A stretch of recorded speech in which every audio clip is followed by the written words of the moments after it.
राधे राधे, जय श्री कृष्णा। माघ मास प्रातः बेला में आप सभी का स्वागत है। आज है माघ मास का 12वां दिन। तो आज हम सुनेंगे माघ मास का 12वां अध्याय। माघ मास में प्रतिदिन प्रातःकालीन स्नान, जप, तप, दान और कथा श्रवण करने का विशेष महत्व माना जाता है। इसलिए हम और आप सुन रहे हैं माघ मास की पौराणिक कथाएं।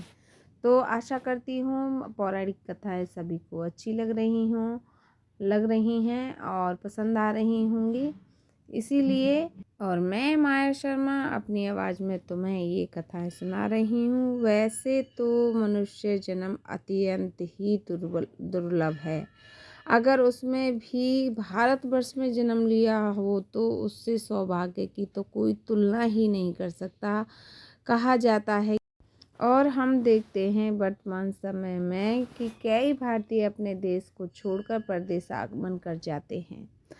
धन और आर्थिक व्यवस्था के लिए, भोगने के लिए, अच्छी सुविधाओं के लिए अपेक्षा कर कर लेते हैं, लेकिन वास्तव में वह अपने भारत को ही, धरती को ही नहीं छोड़ते।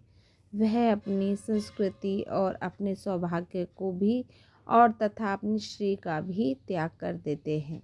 ऐसे दुर्भाग्य से भूले भटके जीवों के लिए इन माघ मास की कथाओं में अत्यंत सुंदर और दिव्य संदेश छुपा हुआ है।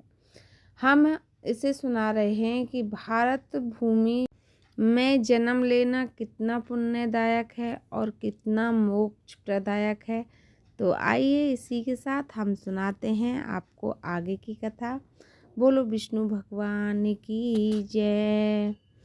यमदूत कहने लगे कि जो प्रशंसवश भी एकादशी को व्रत करता है वह दुखों को प्राप्त नहीं करता। मास की दोनों भगवान एकादशी भगवान पद्मनाथ के दिन हैं। जब तक मनुष्य इन दिनों में व्रत नहीं करता उसके शरीर में पाप बने रहते हैं।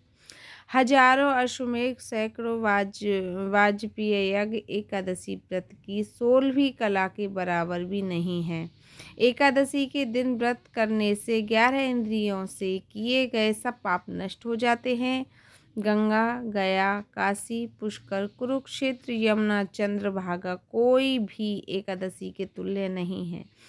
इस दिन व्रत करके मनुष्य अनायास ही वैकुंठ लोक को प्राप्त करता है। एकादशी को व्रत और रात्रि कर जागरण करने से माता पिता और स्त्री के कुल ही 10-10 पीढ़ियां उद्धार पाती हैं और वह पीताम्बरी धारी होकर भगवान के निकट रहते हैं। बोलो विष्णु भगवान की जय।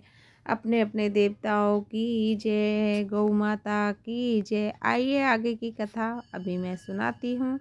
बाल, युवा और वृद्ध सब तथा पापी भी व्रत करने से नरक में नहीं जाते। यमदूत कहता है कि हे वैश्व, मैं सूक्ष्म में तुमसे नरक से बचाने का धर्म कहता हूँ। मन, कर्म और वचन से प्राण मात्र का द्रोह न करना, इंद्रियों को वश में रखना, दान देना, भगवान की सेवा करना, नियम पूर्वक वर्णाश्रम धर्म का पालन करना, इन कर्मों के करने से मनुष्य नरक से बचा रहता है। स्वर्ग प्राप्त करने की इच्छा से मनुष्य गरीब हो तो भी जूता, छतरी, अन्न, धन, जल कुछ ना कुछ दान देते रहना चाहिए। दान देने वाला मनुष्य कभी यम की यातना को नहीं भोगता तथा दीर्घायु और धनी होता है। बहुत कहने से भी क्या, अधर्म से ही मनुष्य बुरी गति को प्राप्त होता है। मनुष्य सदैव धर्म के कार्यों से ही स्वर्ग को प्राप्त कर सकता है। इसीलिए बाल्यावस्था से ही धर्म के कार्यों का अभ्यास करना चाहिए। बोलो विष्णु भगवान की जय। ये था मेरा 12वां अध्याय जो समाप्त हुआ।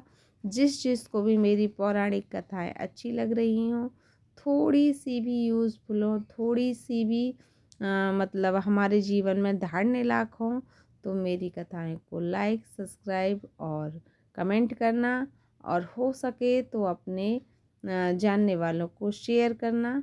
फिर मिलते हैं अगली कथा में कोई और कथा लेकर। तब तक राधे राधे। जय श्री कृष्णा।